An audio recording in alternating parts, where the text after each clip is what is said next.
I've always been obsessed with sailing in the America's Cup, but I never knew how to become involved. It kind of just seemed like an impossible thing. It wasn't really accessible in Atlanta, Georgia, but kayaking and being on the water was another outlet for me. Turns out I was kind of good at it.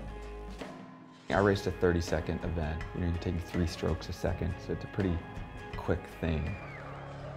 You have one tiny opportunity. If you make a little mistake, it's all over.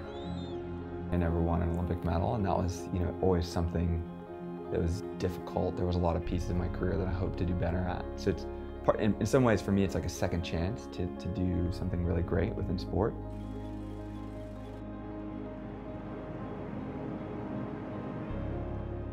The nice thing for me is I don't have a lot of preconceived notions. You're in the cup, going fast is all that matters. It's gonna sound weird, but I try and go to sleep. That doesn't make any sense, I know, but I just try and forget about everything that's going on and just focus on the cadence or the rhythm. In my head, I was just still kayaking, so I just would literally try and kayak on the grinder machine.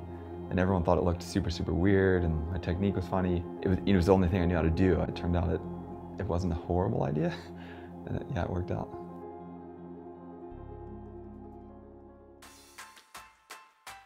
Being a kayaker was probably the best possible thing. Like if I was a sailor, it'd probably be, next to impossible, but coming in as a kayaker was a really unique way to join the Cup.